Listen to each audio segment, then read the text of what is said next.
Welcome back, beautiful humans. I have the lovely Dr. Kristian Strang here today. Would you like to say hello for a moment? I'm super excited for this conversation. Oh, hello, everyone. I love our intentionality around this and what we're blasting out and creating here. Lindsay, thank you for creating this sacred space to have these kinds of conversations. Absolutely. All right. Well, we met. When did we met? Gosh, when was it? When did we start the journey of this collaborative book process? Sometime in the spring of 2022. Is that right? I feel like it was the fall of 2022, but maybe it was spring. I don't know. Time is so weird. Maybe it was the summer. I feel like August. Maybe it was August. I don't know. It I remember. was, you're right. We started in August of last year. That's what Okay, it so was. we Yeah. were close. Yeah.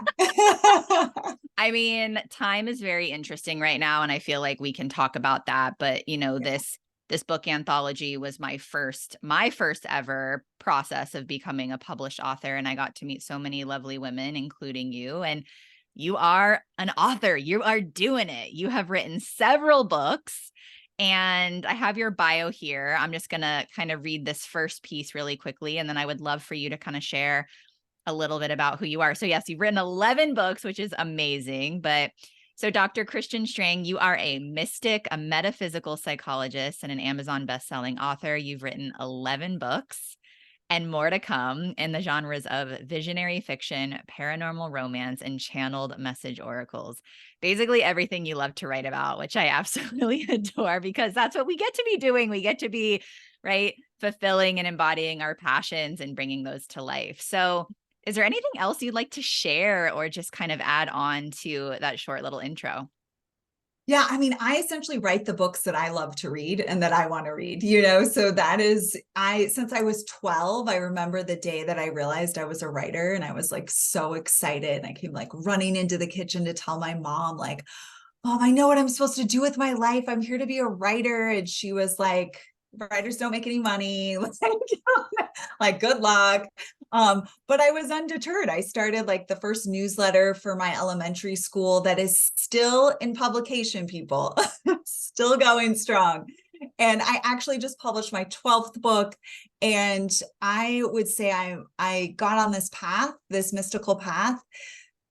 I thought I was a writer. That's what I was doing. I was a freelance writer when it happened. I had a health crisis that launched me into a spiritual awakening. I would say like I kind of went kicking and screaming to the mystic path because I was just not getting it. So I like almost died. And that's when I had my awakening. So it doesn't have to be that dramatic. It just was for me because I wasn't getting it. I was not getting it. So now I get to take my passion, which is metaphysics and metaphysical health and healing and romance and love and Mary Magdalene and bring it into books. And that's just been so fun for me. I love hearing people's journeys because there are oftentimes, my own included, a health crisis that brings us to our Yeah. spiritual awakening. And I love how as a child, right, it's like we know who we are, we know what we love. And then, it wasn't your mom's fault, but right, society starts to say, Yeah. you can't make any money doing that. That's not a real profession. This isn't going to work for you, right? And then we start to kind of get that conditioning and programming, and we kind of start to go off the path. And then spirit kind of kicks us sometimes. Yeah. Sometimes it's a little more eccentric than others. But, I think it's important to kind of share, as I'm now pregnant and the community knows, one of the messages that I've received from this little baby is is that I'm going to start. So he's basically told me, like, I'm going to start telling you about my life before, now, and when I come earthside, so that I never have this severed connection with source, so that you can remind me of who I am, so that if society does try to pull me off, or if I forget, you will remember, and you will be able to communicate that with me and share that with me. And I think that's the difference in the consciousness of the planet. And so I would love for you to kind of speak into that a little bit, like, just, our parents did the best that they could, right, at their level of consciousness, and so did their parents and their parents and their parents. And how you are kind of circling back to, this is who I was as a child. This is when I was, out of alignment. Here's how things got course corrected. Sounds like it was a very traumatic experience for you. And now you're here doing this work. So if you can maybe speak into the impact of, we have to kind of go down those paths in order to kind of come to this realization and this level of awareness.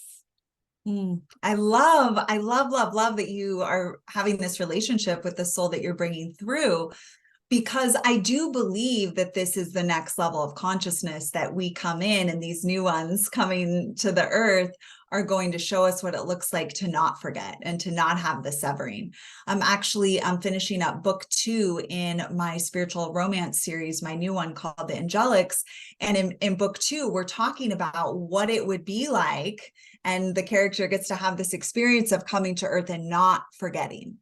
Ooh, I can't wait to read that. I know, it's amazing. And she gets to bring all the memories and all the, her past life, her life in between lives, having that conversation with her spiritual team before incarnating.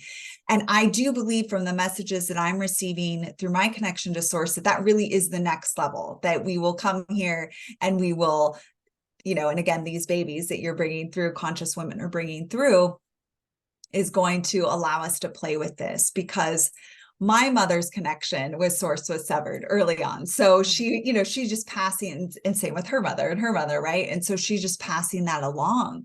And when I talk about, my spiritual awakening, I was so far out of alignment, right? It was so far out of alignment. I had to almost die in the middle of Brazil, like on a twin bed, like the most tragic thing I could come up with, it was like happening to me. But it's happening so that I will make the deal that I can see now and look back. They were always trying to guide me to, which is that my passion as a writer is really inextricably linked to my passion for spirit. So that's why when I was a freelancer and I was, just writing, I did okay, but I was just, living paycheck to paycheck and eking out a living and an existence. But when I came into this recognition of, oh, I'm a scribe, I'm a channel, I'm not just like writing any old thing, I'm writing specifically about the divine and bringing through divine truth, that's when everything changed. So we're really here to not forget. And I know, and this actually, I was just working on this piece yesterday. So this is so perfect for book 2, that, the story has been, well, we don't remember everything because it would be too overwhelming.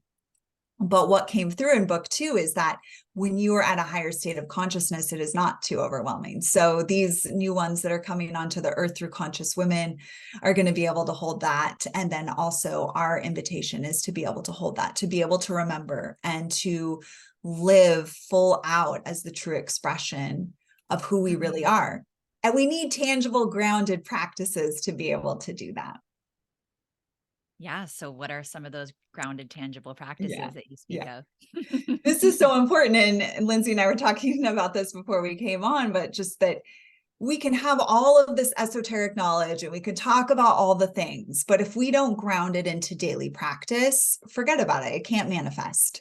So it's so important to talk about what are the actual tangible things we could do. First thing, non-negotiable, is meditate every day. And I don't care what kind of meditation people are doing. I don't care what time they're doing it at. Just make sure you're meditating every single day, connecting with source, connecting with your higher wisdom. We already know from a fourth dimensional standpoint that meditation is so healing for the body. It reduces stress, right? So you could just start out like, okay, I'm just going to take the tangible health benefits. That's fine. There are profound spiritual benefits that you receive from daily meditation, and increased connection with source, healing of the body, right? If you're trying to heal something in the body, sit in meditation multiple times a day, every day. Your body knows what to do, but we have to plug into source so that that can happen. So meditation is first and foremost. I tell folks, start with 11 minutes. If that's all you can do, start with 11 minutes. I have really simple guided meditations, 11 minutes, so easy. Just get started. Second piece is your nutrition and having spiritual nutrition. this was something that was brought to me in 2020. At the end of 2020, Mary Magdalene came to me and said, we've got to up our game when it comes to nutrition. I was not aware of how much the food supply and water supply was being poisoned and contaminated. I ate like clean is what I thought, but I had no idea like what we were really dealing with and how that was affecting the pineal gland and how is it affecting the human and being able to stay connected to source. So we can't stay connected to source with pesticides in the body and with all the other things. And this isn't about doing it perfectly. I know people get super triggered about their food because it's linked to survival. And so we get that consciousness. This is not about 100%, but if 90%, 90, 10, 80, 20, you're eating organic, you're making sure that the vibrational frequency of the food is organic, regeneratively grown, best if you know where it comes from, like really putting conscious intention into nourishing the body at a high frequency. That will help you from continuing to get pulled out of your alignment with source. And because of the intensity of these times that we live in, it became like an utmost priority beginning in 2020. So I have metaphysical recipes that I share, product recommendations, anything I can do to make it easier for humans, because what started happening is people tell me that's impossible. I can't do that. And so I was like, I'm going to show you. I'm going to show you what I do. It's really simple. I'm not a chef. Like, I'm just going to give you really simple, basic recipes and recommendations that you can use that will help so that you don't get disconnected from source.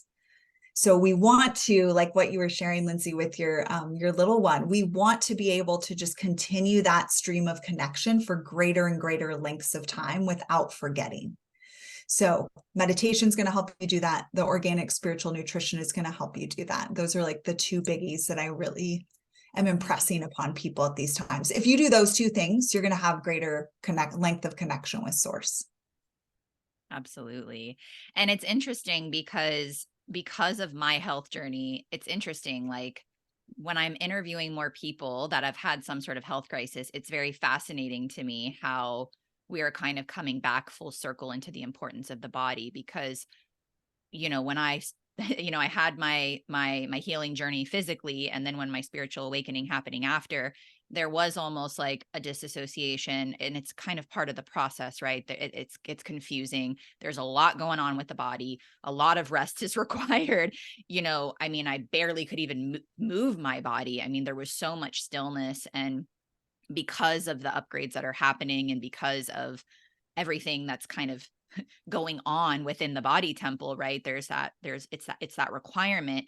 And what I'm finding is those of us who have had some sort of health crisis, I am almost noticing that the coalescence is it's happening at least faster, or some people are still disconnected, disassociated, still not really grounded in their reality. They're still not grounded in their bodies, right? They're not taking care of their vessels from a nutritional standpoint. Yes, they're going to sound healings. Yes, they're going on retreats, traveling all over the world. But the easiest thing that we could do is what we are able to do every single day, moment to moment in our home. And that is connecting with the breath, connecting in nature, connecting with some sort of movement, right? Whatever that prayer practice is or meditative practice, it doesn't matter what it is. There's a zillion ways to meditate, like you said, but also the food. Like if we're feeding our body temple with crap, we're going to feel like crap. So I really want to thank you for presencing that. And if there's anything else you want to add there. Yeah, thank you so much for sharing that, Lindsay, because there has become sort of an addiction to like the retreats all over the world and the sound healing and the this and the that. And like you said, it is an important part of the spiritual journey. When I started, it was all quantum physics all the time. We weren't really like, we're working with the body as a hologram, which is fantastic and important. And the whole way the collective shifts, the whole way we heal our soul is through the body. So if we don't anchor anything we're doing through the body, doesn't matter. We're just playing in the realms and we're not having any lasting impact. So Mary Magdalene brought that into me so strongly beginning in 2020 of like, we have to shift the focus. We have to shift the focus to the body. So I love hearing that you're also seeing that sort of like full circleness that's happening, because to actualize our missions, everything is non-physical first. It's true. And then it's created as physical. But when you are feeding the body poisoned food and water, you are not going to be able to maintain your connection with source, and you will not be able to fulfill your dharma, like your mission. It won't happen. And that didn't fully click into place for me until Mary was bringing that through. So we have to get curious about, well, why would the food and water be poisoned? This is conscious intent, because that keeps the human from fulfilling their mission. So, that sugar, whatever the thing is that is your thing, that has been chemically constructed to disconnect you from the spiritual nature that is your body. And like you said, going out in nature is a great way to just start to connect to that, because you start to see like the patterns of nature exist within your body, right? It's all, we are nature. And if we are poisoning the nature that we are, we cannot fulfill our highest potential. Just like when Roundup is sprayed on the lawn, on the flowers, on the weeds, whatever, they cannot fulfill their highest potential. And 75% of the food supply is contaminated with Roundup. It would take 50 years to get all of the Roundup off of this earth if we stopped now. So this is serious. It's by design, and we are here for a reason, and we're here to actualize our mission. But if we're not meditating, if we're not eating the highest vibrational frequencies, if we're not out in nature, if we're not moving our body, all those downloads you get at the retreats and at the sound healings and wherever will mean nothing. And so the message is so strong for Mary Magdalene and Yeshua and the goddesses that we have got to actualize all this stuff we're picking up here. We've got to actualize it through the vessel of the body. And that's exciting to me. Yes. It's like very exciting. It's exciting. Yeah. It's exciting because, this isn't from a place, because a lot of people get overwhelmed, right? Like I actually used to be an environmental engineer, and I actually dealt with water quality. And so I had such this vast knowledge. So you're literally speaking my love language. But it was funny when I was in that role, like I actually just was disconnected from just the true impacts of what it was doing to our soil systems and to our bodies, and just how the nutrients is really being stripped from our soils, and why, it's this whole, we have all these conglomerates that are feeding us like we need supplements. It's like, no, actually we just get to go back to nature. But what's coming through so much for me lately is the power of choice in terms of our bodies. Like we know what types of foods in general, right, support us. However, our bodies are also very intricate, very complex. Yeah. There's been times where I've been guided to eat like my ancestors. There's been times where I've only wanted to go raw. And I want people to kind of, what you're expressing in terms of those two practices of the meditation and, right, like nourishing ourselves through food from the inside out, is this ability to actually listen to, what does my body need in this moment? And I'm noticing through pregnancy how different. I mean, for the most part, I'm eating the same, but not like, there's moments where there'll be a week where I need a certain type of food, and then it changes the following week. And I think we see it all the time with like the keto community and the raw vegan community. And right, it's like this polarizing thing where it goes back to everybody needs to eat this way, and it's the only way. And it's absolutely pulling us from our sovereignty. And so do you want to speak to our sovereignty and the power of choice, and how this is about like compassion for ourselves, acceptance, not judging what other people are doing, and really honoring who we are and what our vessel is asking of us? Yeah, I love this conversation so much. I was not expecting us to go here. I know, me either. I love this. We got to go there. Yes, exactly. I love this so much because there is this sort of, it happens for me. I don't know if you notice this, but I want to be like, yeah, vegan, or I was paleo for years, or like, yeah, paleo, But the truth is exactly what you're talking about. And this is why I don't believe in testing. And this is why I don't find medical diagnostic testing like worth anything, because your body is changing every single day. And one day you, like you're experiencing with pregnancy, it's sort of when you're in pregnancy, you're in like an like elevated, accelerated example of this, because it's literally like one moment to the next could be something totally different. Your cells are shifting so quickly and you are so dynamic that if you're not honoring the needs of your body, you're actually like, that's self-abuse, right? If I'm like, I'm vegan or I'm paleo and I can only have meat I mean, I ate meat like 3 times a day for years and years and years. And then because that's where I was at, right?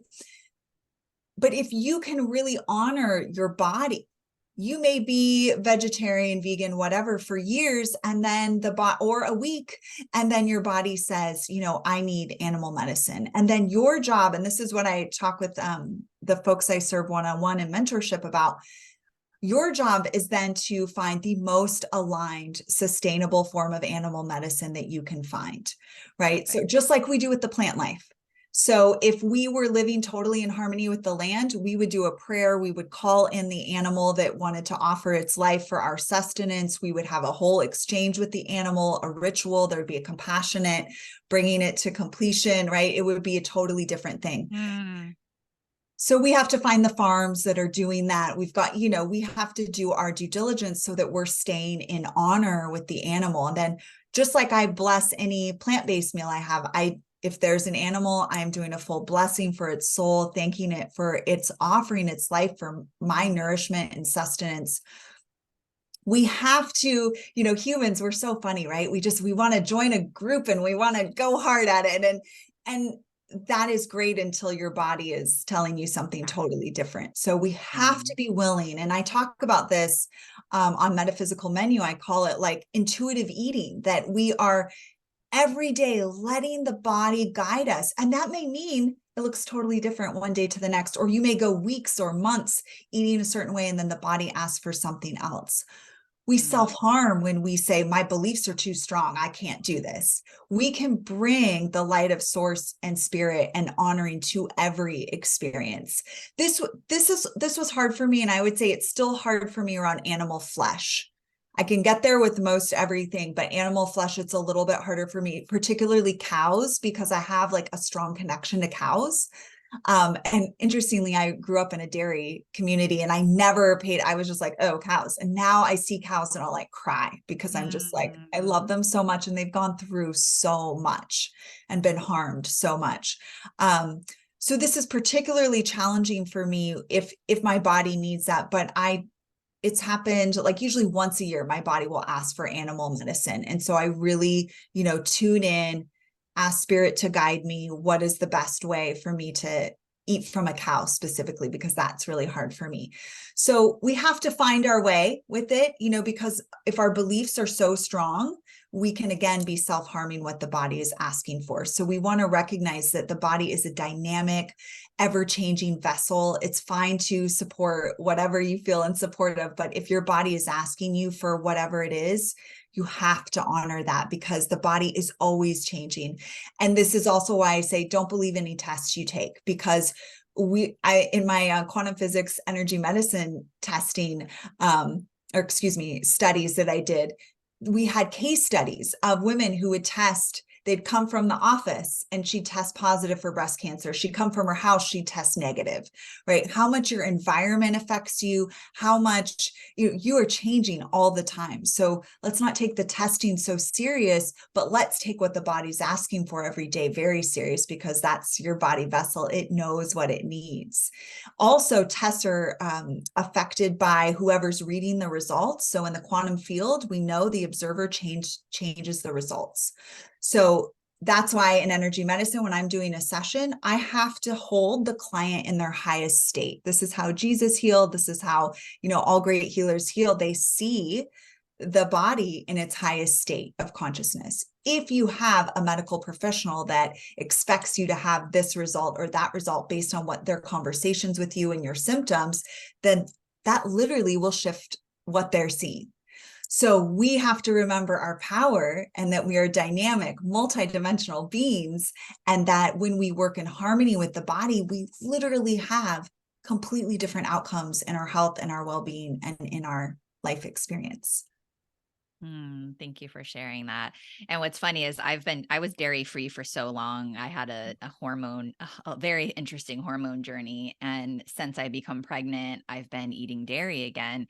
But since I've moved to North Carolina, I've been having so much fun. Actually, one of my neighbors just brought me some shiitake mushrooms that were handpicked the other day. There's my other neighbor who has heirloom tomatoes that I can just walk over, right? And like people are bringing me vegetables. I'm going to all the different farmers markets. I'm understanding where the different cheeses are and where the different, raw milks are coming from the different dairy farms around here. And it's a very different energy. And so it's like I can connect to just the individual that's selling it at the farmer's market, or I can just feel the difference.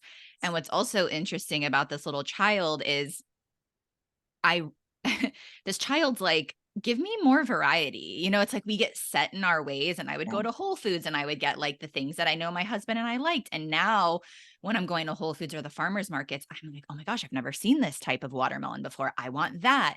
And this is just what we do, right? It's like, oh, I like these things. And we just get stuck in our patterning. And I'm having so much fun exploring different palettes and tasting things differently and not being so attached to, right? The reason why I was dairy free for so long is because we know what's happening in that industry. There's a lot of corruption, as we know. And now, but it's like, not, there are beautiful, sustainable, local farmers that are doing the right things and that are bringing consciousness to this. And I feel like it's this movement from like consciousness, right? So from morality to consciousness, right? That's the difference. Is it's not Yes.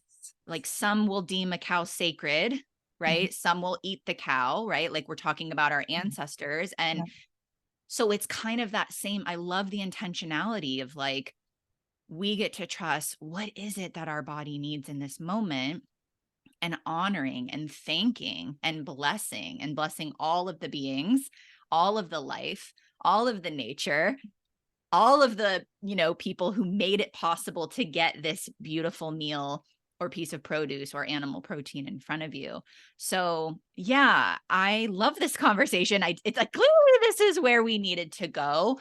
But one thing that I've received from my spirit team recently is that I've been doing these practices where I'm really calling in universal energy every day and like filling myself up. And they're like, if you choose, you actually aren't going to have to eat food in the same way that you are eating now. And I'm like, ooh, this feels stretchy, but I get it. Like, the way that I'm sustaining myself, it's going to start, right? As the consciousness shifts, it's going to start to shift. And the things that I once wanted to eat, I won't want to eat anymore. It's not going to be required for me to sustain my energy throughout the day. And I see you nodding your head. So obviously you may have received that as well. Yeah. And I kind of have a hard time with it because one of the bonuses of Earth is we get to eat, right? And like you're talking about the different watermelons, we have like all this abundance that we can enjoy. But yes, I've gotten the same messages that as we progress on this journey, we may not even need much food at all, if food at all. And I'm like, oh, what? But there's also, I've also received, I'm curious if this has come into your space too, that our bodies can live much longer because if you're not being poisoned and contaminated, your body can live much longer. But, I'm hearing like hundreds of years, yes, but even like 1,000 years. So that's really interesting to me about, what's possible for these bodies and where we might be able to take things without that interference from an agenda that's trying to keep the human from their divinity. So it's very exciting, and also like, whoa, this is going to be, like you said, stretchy. That's stretchy. I'm like, I really love food. It's really fun. I really enjoy it. But just like your point that it's changed over time for us, right? I used to eat like meat with every meal, and now I only use meat or flesh as medicine, so like things change, right? We change. So we may just come to, I'm sure it will be that point where we're just like, oh, I'm good. I like just need Yeah. these other things. Yeah. Well, what I've gotten is that we're just going to be eating right. Plants carry light. So we're going to be Yeah. eating more plants in general. But what I got is it's obviously going to take a lot of time for that to happen where we may not necessarily need food, but it sounded like it was more of a choice. Like if you choose this, you actually won't need to eat food. And in the same way, I would still, so what I, how do I, this is still new. So I'm trying to articulate Yes. it, Yeah. but basically, for example, we do the way that the majority of especially Americans eat is there's actually no, that like the body is working 24/7. Like there Right. is no Yeah. necessarily break Yeah. for the digestive system, for example. And so we're overeating, right? We're stress eating. Like there's just all around us, the portions are huge. And so the way that I received it was like, I get to enjoy this, but even now I'm noticing I don't need this whole chocolate bar. I Yeah. can have one little yummy piece of my favorite Hue chocolate and be just absolutely delighted and just let it melt in my mouth and feel whole and complete and just feel so grateful that I get to taste that and experience it. So, yeah, I think that can be hard when we receive these messages because a lot of times we get like, this is where we're headed and this is what our highest timeline looks like as a collective, and it's hard for our human minds to fathom, but it's also going to take time, as we know. So Yeah. I'm like, that could be kind of fun to just not feel like I have to eat, but just eat for the pleasure of being like, ooh, I want that. That sounds delicious. I'm going to make that. I'm going to make this a sacred experience. I'm going to nourish my family. This is going to be amazing. And then who knows? I probably won't need to eat for maybe another 10 hours. Yeah. Yeah. And that, I feel like that happens. That starts to happen where we might have a couple of days like that in a week. I've noticed that where it's just like, oh, I'm not needing Yeah. it in the same way. And that's really, you hit right on it, that it's the light quotient in the body and you're filling yourself with light and then you're receiving that message. It's like, yeah, because you're so filled with the light of source, which is Yeah. so nourishing on every level. I also had this really amazing experience where I saw this couple, older couple, and they were maybe in their 70s, but they were very overweight and had a lot of wrinkles. And I was just watching them. And my spiritual team said, that's the aging process when you've been poisoned your whole life and your body is having to work so hard 24/7. Yeah. So even we see the aging process changing, right? Remember when being 50 was like old? I remember my grandparents were 50 and they were like so old and they like looked the same until like they died. They were just always were old, right? We women in their 60s, 70s, 80s, like Sophia Loren, like Jane Fonda, of course, they're having work done, but it's changed, right? It's already changed, but it will continue as more of us eat in this way, as more of us shift how we care for our body temples, how we age, what the body's, all those stories, that you hear about menopause or what a woman or a man looks like when they age. I encourage listeners to Yeah. throw that out because we Yeah. are writing a new story of what Totally. it looks like. Oh, yeah. I mean, I'm 37 and just the projections of society. And I always knew that how this was I knew I was going to have children later in life, right? And we're seeing it. They're Yeah. actually showing that we're actually able to shift the biological age of our ovaries, right? Where before it was like, nope, you're stuck with it, right? And so again, going back to, I'm seeing women, I'm friends with women who are naturally having children in their mid 40s and their late 40s. Yes. And that's the new, like, it's like these pioneers that are showing people this is what it looks like. This is what, like, right, your body is not broken when you're so in tune with yourself. Your physical age doesn't actually matter because it's very different than what's happening on your insides, right? I got pregnant naturally. I knew I knew my child was going to come when he was going to come, and I feel amazing in my pregnancy and I'm having a home birth, right? And so trusting the process of that whole journey, and even looking into, for example, postpartum and just the horror stories, right? Because as women, we're not supported. As mothers, we're not supported, right? Like we have this system that really doesn't set us up for success in the most important role that we have as beings that can actually bring life into this world. And so there's people like you and I and other people that are in our circles that are doing things differently to say, hey, your body is not broken. Hey, you can do this. Just because the medical system or this institution is telling you you have these risks, for example, or you can't do that, it's absolutely not true.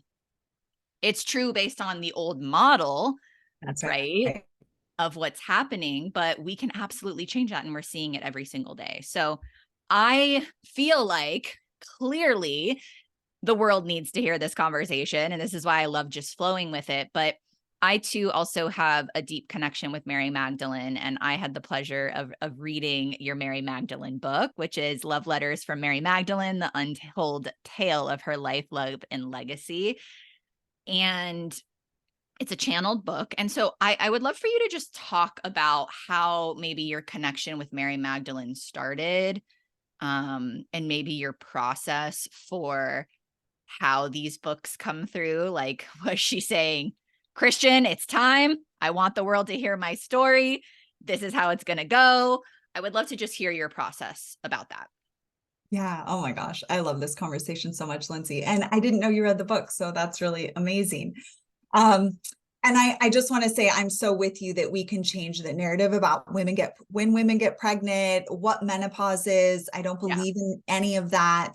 We don't have to go down any of those pathways. The feminine body has been so manipulated and controlled because it is source.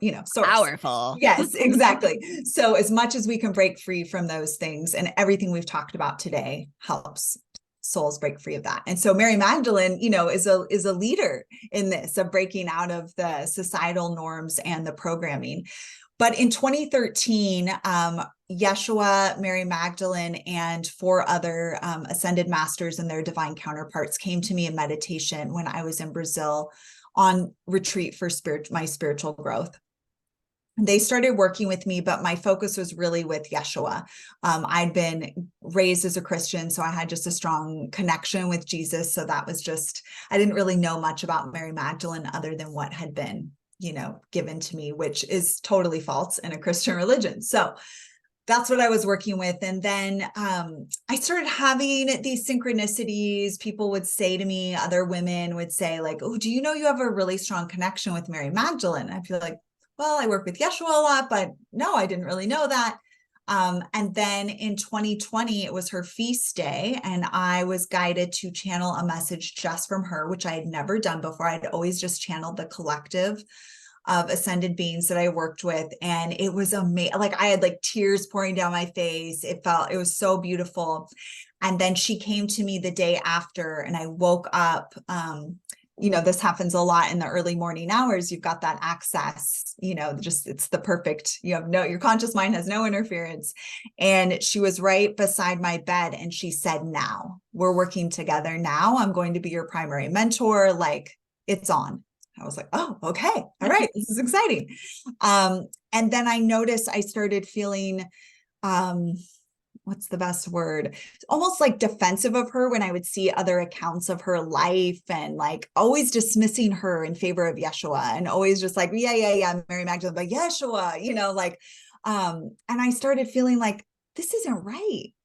And then, I had a birthday reading, and the gentleman said to me, you're here to embody your own feminine Christ and to support other women in their feminine Christ. And I'd never really heard that phrase before. And then I started talking to Mary about it, and she said, well, let's tell my story. And I felt like, oh, I don't know. I haven't, I've been to the south of France, but not for the purpose of the Mary Magdalene studies. I'm not into history. Because I believe it's his story. So I was like, oh, I don't know. Like, I don't know enough pieces to tell your story. And she said, you just need me. You're good. So it took me about 1.5 years to channel that book, which was the longest it ever taken me to write a book. And that was because I was so just like, oh, I want to get this right. And I want to do her proud, and like, am I hearing you correctly? I would like triple check things. And I was just really like fastidious, painstakingly so for her and for me. Finally, she was just like, we're finishing this and we're finishing it now. Um, it just ended up being such a beautiful experience for me in understanding the power of Mary Magdalene. And people have asked me, why do you think she's everywhere right now? And I've seen some people get really triggered about, her being everywhere because, there are people not of the light, and that's going to happen anyway. I feel like she's everywhere right now because she is the feminine Christ and she is the example of the goddess in form. And this is the time. The goddess is rising. Now is the time. It's happening. So you're going to find her everywhere with people of the light, people not of the light, because they want to co-opt that energy. And those of us who are on this path, she's coming to us more strongly than ever. And she really changed everything for me. And in the book, Love Letters from Mary Magdalene, she shares her story with Yeshua and they are equals. Yeah. There is no like, oh, Yeshua's the superstar and she's just his little sidekick, or he healed her. Mm-hmm. They healed each other and they, they did this thing together. That's true sacred union. And I love Yeshua so much. And my connection with Mary is just like taken my life to just a richer place and an honoring of my own feminine form in ways that I didn't realize I was dishonoring her. Yeah. I love this. There's so many synchronicities here. I actually read your book almost like an oracle deck. Like each chapter, yes. I would pick it up and be like, oh, this is, this is the medicine that I needed. Yes. But, one of the things that I've found and so much of what I was reading about her life resonated with me with what I've received from her. And I can't even remember, this is kind of, I'm like, don't be mad at me, Mary Magdalene. I don't even remember when this connection really started. It just kind of happened overnight and it was so profound. And actually then Yeshua started to come to me because I was raised Catholic and was very much, I was very much like, oh, no, I'm with the goddess. Like that is like, nope, I'm only with the goddess now. Like, I don't want anything to do with any of this. Like, no. And actually Yeshua came to me in a plant medicine ceremony several years ago and changed my life completely, like completely changed my life. And I went on a healing journey of healing, my wounding with the church and with Father God and Jesus in general.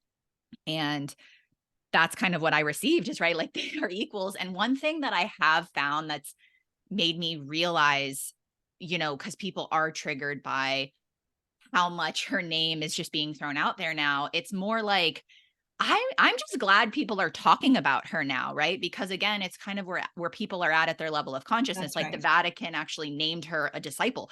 That is huge to me, right? Like huge. And I actually went on this whole Da Vinci Code. Like she was showing me like, go read the Da Vinci Code, watch all of the series, right? Like get your information.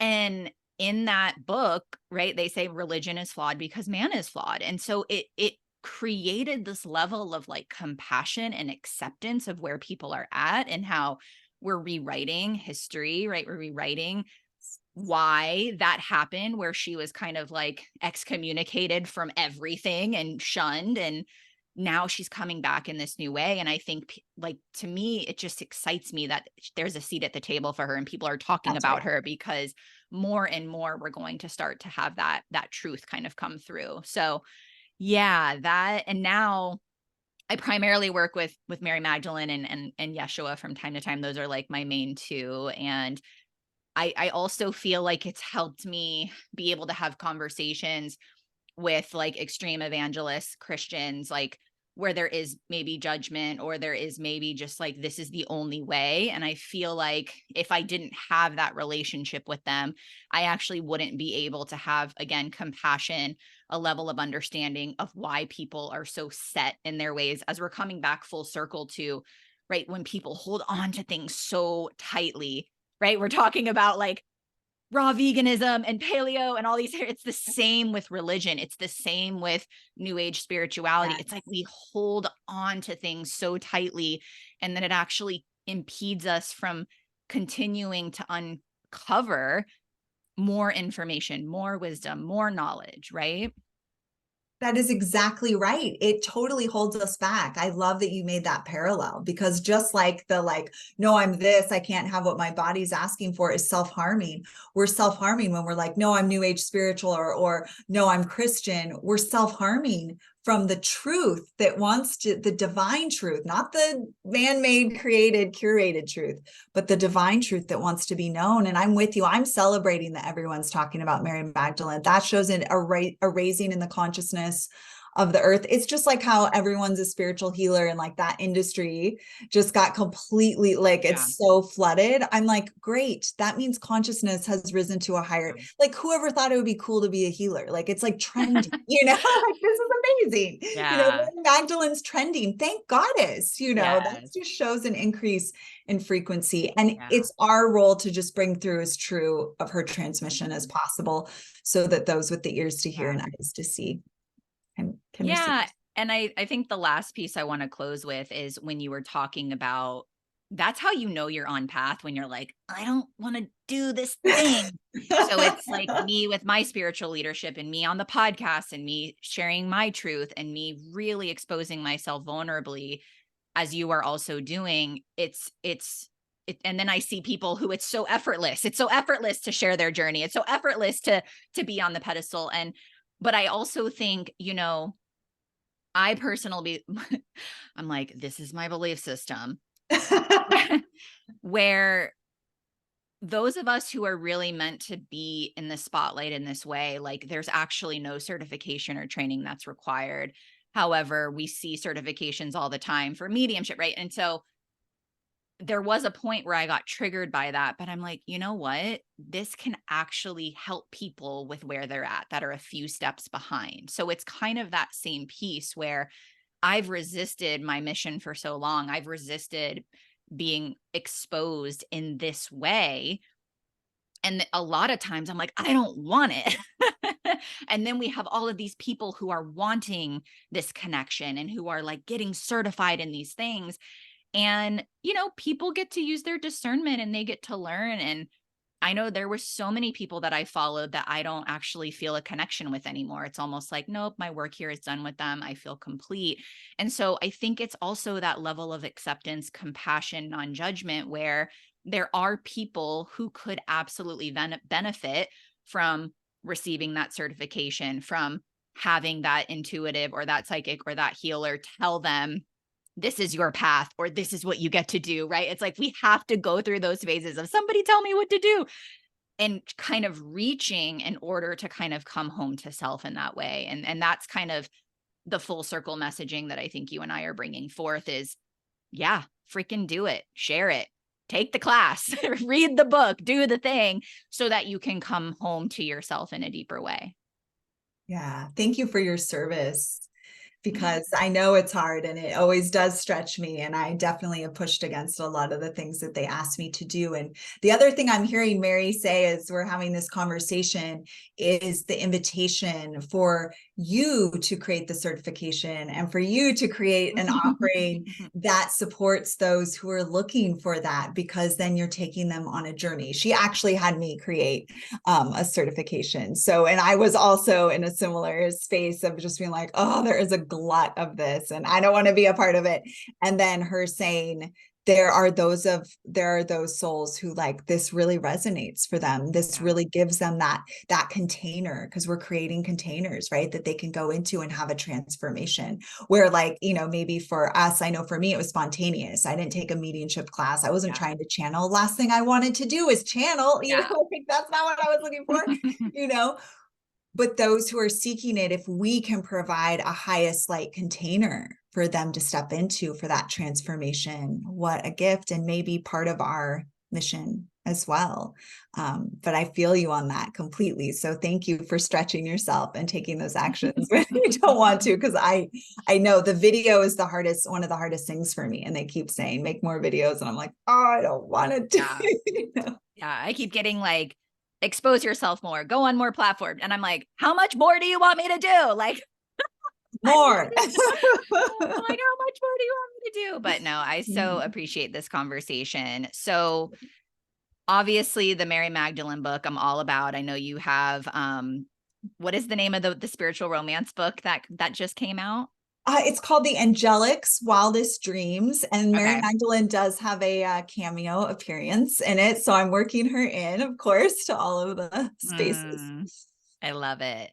Yeah. So those are the two books. I know you have your website as well, Sacred Spirituality. You have your Awakening the podcast. Is there any other offerings that you have at this time? Anything else that you would like to share? Any other places that you like showing up right now that you would like to share with our community of where to find you?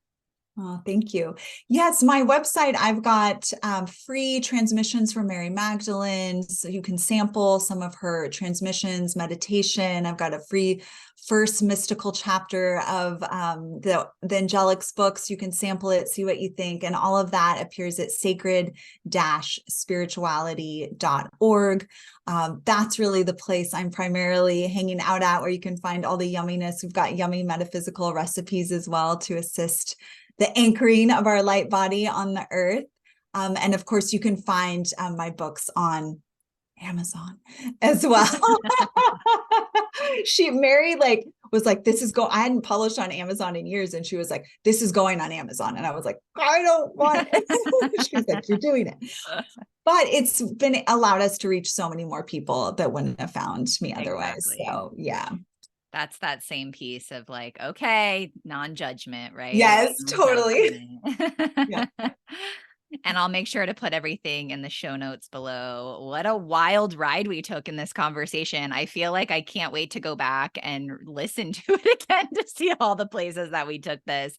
But it was clear this is what needed to emerge and come through at this time. So thank you for sharing your light in the world.